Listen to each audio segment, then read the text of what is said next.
On our planet, there seems to be an infinite number of beautiful places one can visit, with an equal number of spectacular things to admire.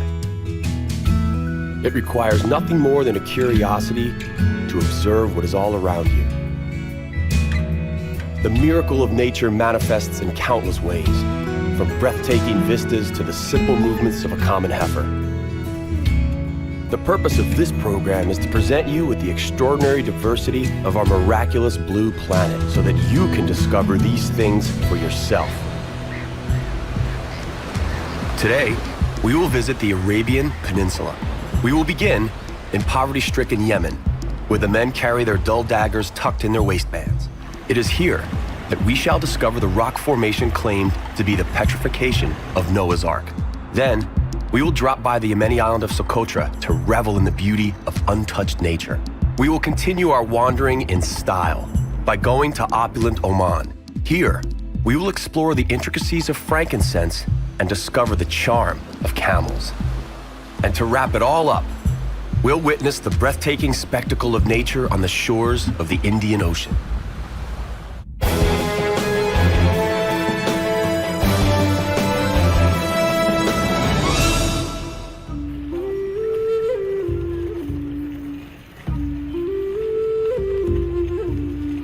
Yemen stretches across an area of 500,000 square kilometers and is surrounded by some of the world's richest nations. In the time of the Roman Empire, Yemen used to be known as the Fortunate Arabia. It is universally considered an ancient and beautiful country.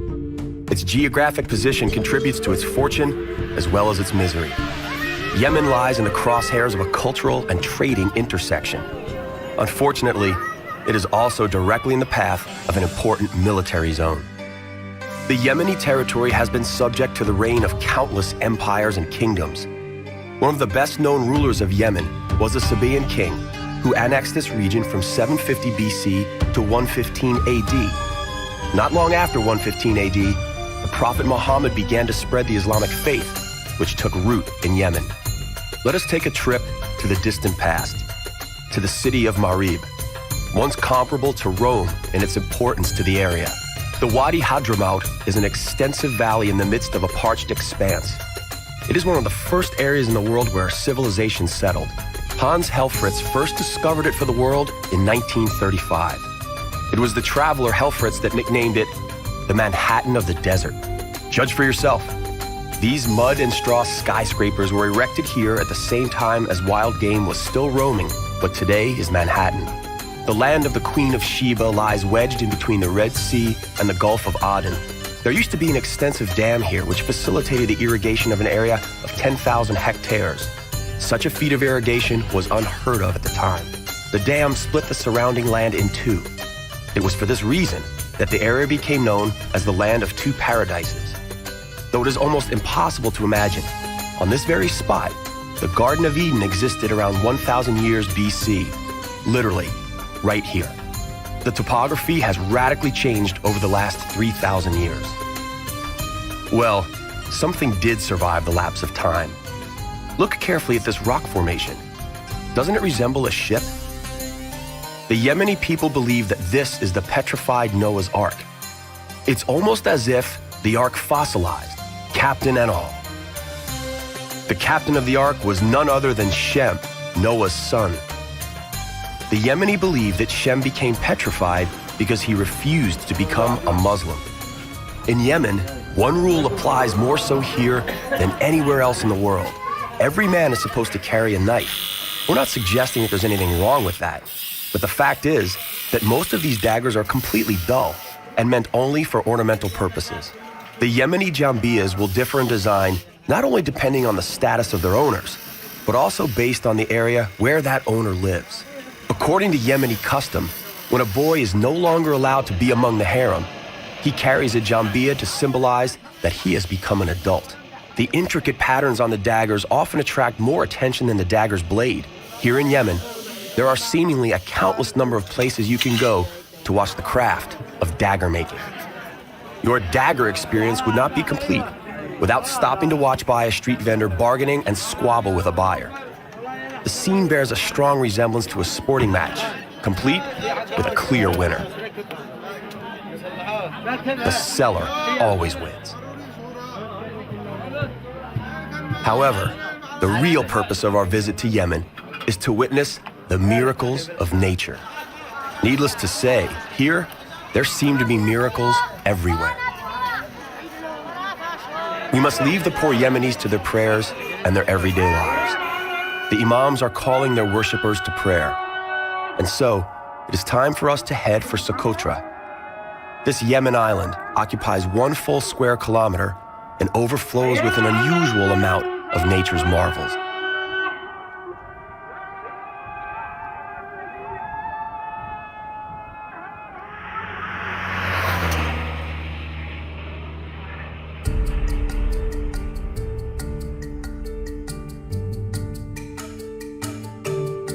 We are on Cotra, a somewhat remote archipelago that is considered more poor than the mainland of Yemen. But for biologists, Cotra is a veritable paradise, comparable in importance to the Galapagos.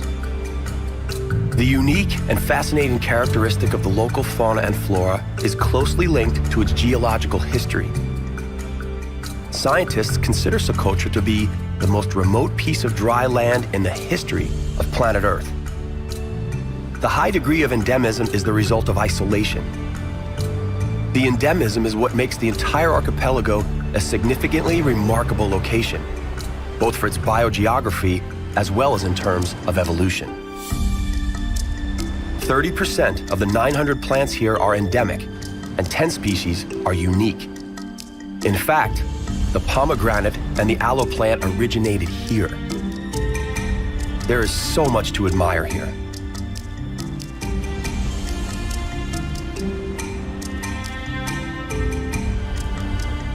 As recently as 1977, a never-before-seen endemic freshwater crab was discovered here, habitating within the mountain streams.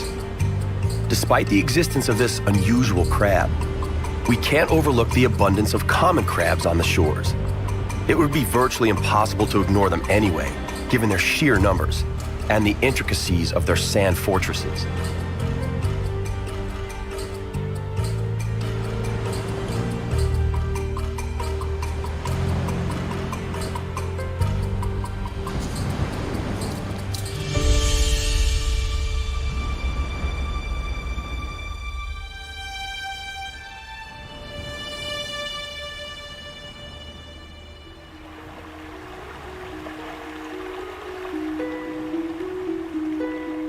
What could easily be overlooked if one is not careful is a narrow strip of nature that evokes an otherworldly impression. This is an outright botanical gem. Mother Nature manifests her might here, in the midst of endless sand. Along a tiny stream flourishes nature comparable to that found in the Swiss Alps.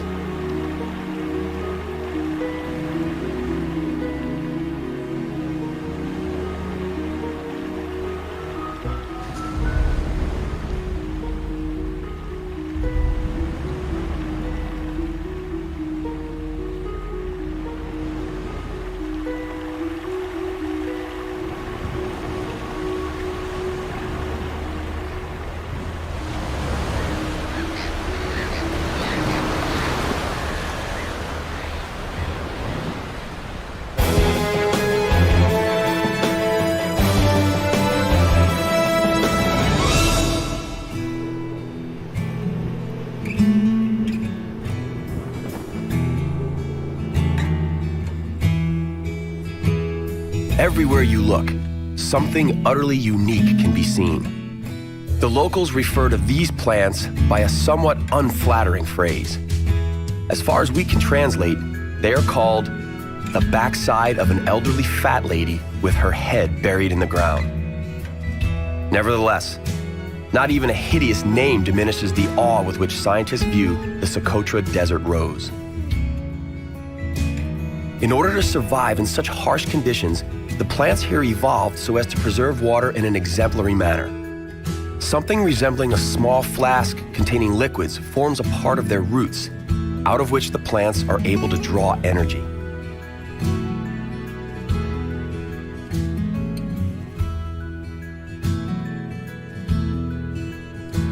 Cotra is veiled in myths and legends. The mythical phoenix bird left his fiery nest once every 500 years to circle human abodes and bring to them life-giving fire on his glowing feathers. According to this legend, Socotra was the fiery nest of the phoenix. Socotra today is classified as a treasure chest of the world's natural heritage, particularly due to its prehistoric fauna and flora. A vast majority of the island's flora and fauna are endemic, meaning they do not exist anywhere else in the world. Among the best known is the dragon blood tree, Dreissena cinnabari. It resembles a giant mushroom. Its treetop is made of long, thick green needles. The tree survives on dew that collects onto these needles at night. Each of the dragon blood trees are hundreds of years old. Oddly, they almost never reproduce. There are no small trees here. The dragon blood tree has a red sap, cinnabar, which the local people collect and use as an antiseptic or as a colorant. In the past, this sap represented a valuable export. Roman warriors smeared their bodies in the dragon blood tree sap so that if they became injured, they would have a clean wound that would heal faster. In those days, it was truly worth its weight in gold. Let us not disturb this mesmerizing piece of land. What nature created over thousands of years can very easily cease to exist within a single decade.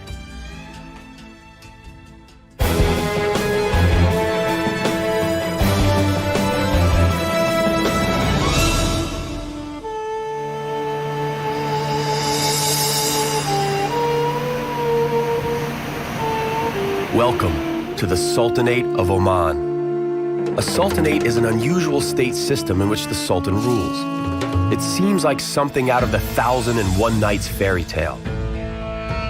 Welcome to Oman, a country that is still considered secluded and on its own. Despite the vast oil-based wealth of Sultan Al-Qaboos, who has aggressively sought to bring modernization to his country, Oman manages to preserve its traditions due, in part, to its lack of accessibility to the rest of the world.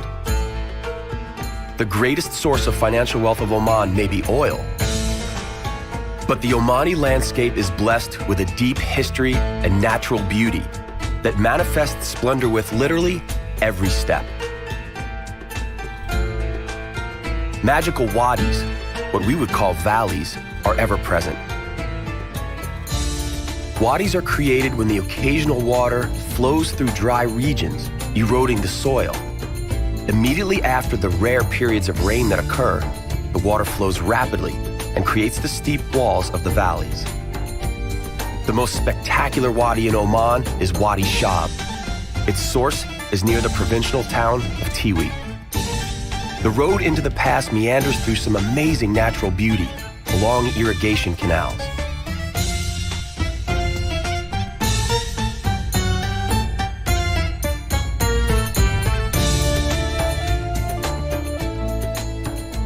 Owing to its oil wealth, the Sultan can afford to realize even some very extravagant ideas.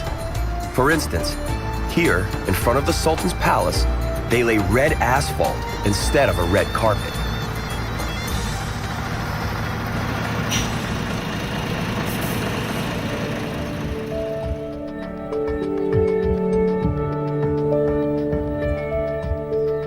As you may have heard, you will never see Omanis working in Oman. All the laborers are from poorer Arab countries, usually from Yemen. And so it is that even the harvest of the fruit in the Garden of Oman is done by foreigners. Banana plantations stretching across hundreds of hectares of land are irrigated through an ingenious system of canals using drinking water.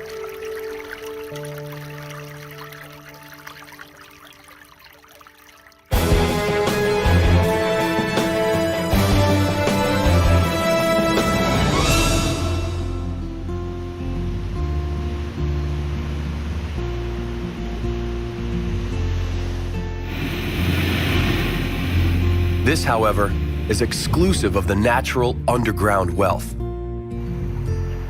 Here, Mughsal spurts salty seawater from hollows.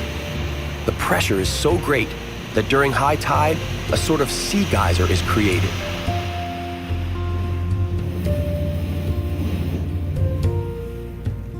Long before the oil wealth began filling the Sultan's treasury, an entirely different commodity was the main source of income. On the shores of the Indian Ocean, near the Garden of Oman, lies the beginning of the Incense Road. Incense was extremely popular in medieval Europe. The Incense Road originated here on the Salalah Plain. It was located on a bay which coincidentally had a port. The port was named Khor Rori and was discovered only recently. The real origin of the Incense Road, however, is right here in this crater, which appears to have originated in Oman. The slopes of the surrounding mountains are peppered with small, atypical trees with ugly leaves of interesting shapes. Among the trees are a maze of well-trodden paths made by the incense collectors. The incense trees have thick leaves to ensure survival in the desert. A question presents itself. Why doesn't such a tree find a place to live in a slightly more hospitable environment? A virtual army of biologists attempted to plant this tree almost everywhere else on the planet, but had no success. The Omani explanation goes as follows. The incense tree is a gift from Allah. The land upon which it grows may not be sold.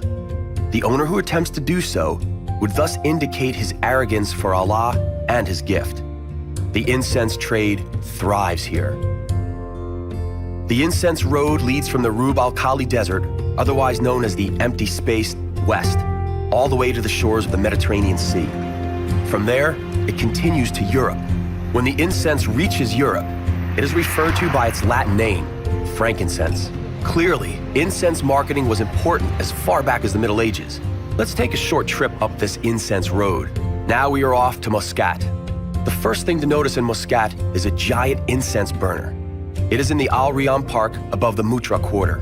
Thankfully, it functions solely as a lookout point because, should it burn, it would embalm possibly the whole of Oman.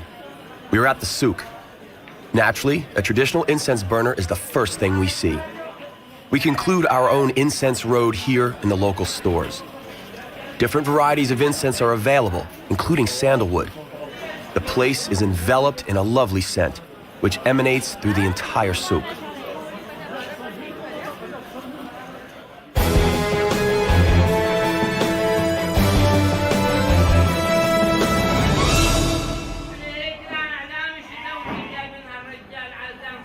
Before we head off to the great Red Wahiba Desert, let's acquaint ourselves with the most loyal and necessary companion for anyone wishing to traverse the desert and survive its endless emptiness: the camel.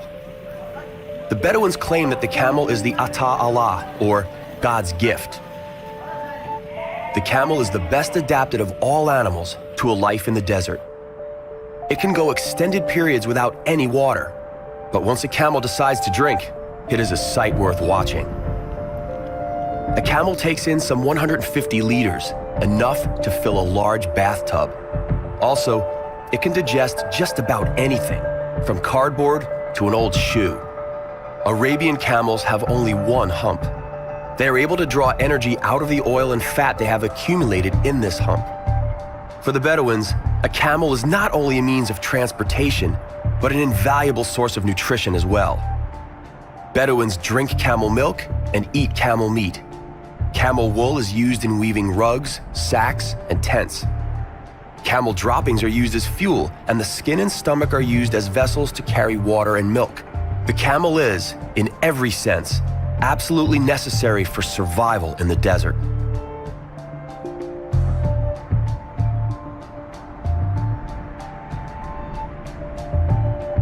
Welcome to what is very likely the most beautiful desert in the world. The Great Red Wahiba Desert commences right here. It resembles a rough sea, covering a relatively small area, 12,500 square kilometers. It pales in comparison to the 9 million square kilometers of the African Sahara. Its modest dimensions are enhanced by unique ambience and breathtaking beauty. This region, measuring 180 kilometers from north to south and 80 kilometers east to west, was named after the Bedouin tribe, the Wahiba.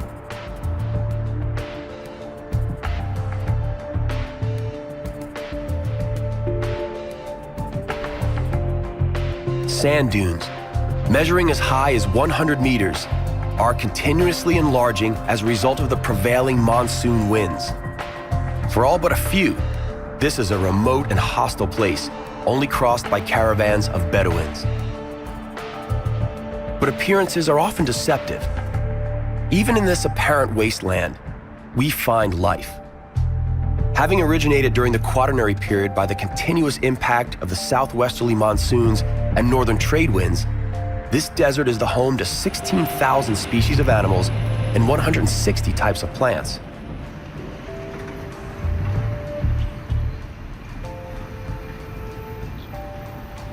The desert turns into semi-desert, which stretches all the way to the most easterly hook of the Arabian Peninsula, the Ras Al Had Cape.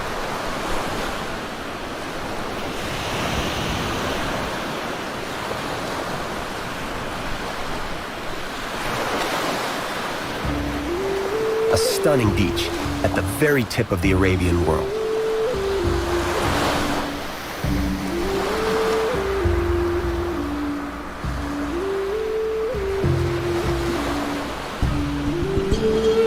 For unknown reasons, this beach is a favorite among the sea turtles that come here from all over the Indian Ocean.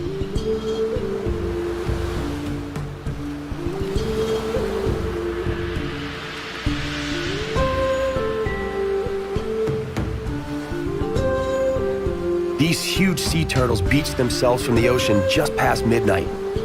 They emerge onto the beach in respectable numbers in search of the perfect spot to lay their eggs.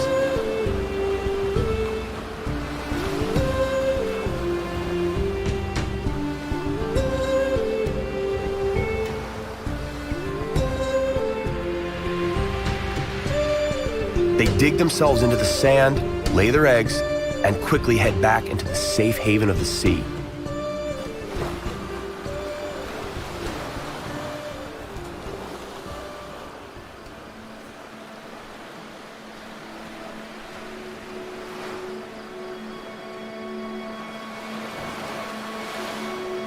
Sometime later, troops of turtle hatchlings follow into the depths of the ocean.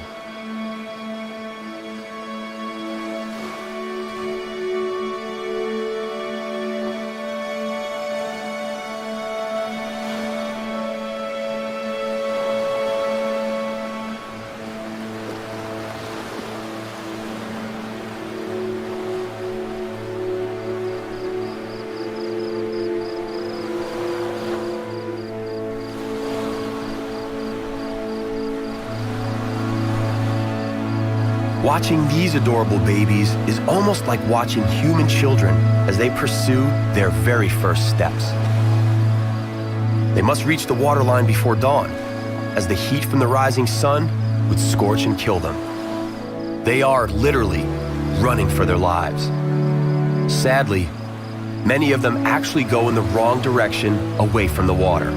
As a result, they don't live very long lives.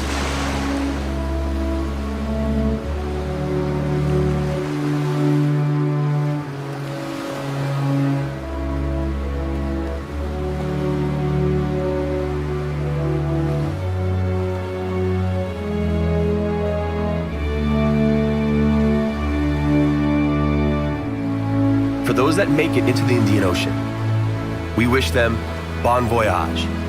May they live long, healthy lives. Good night. Sabah al khair.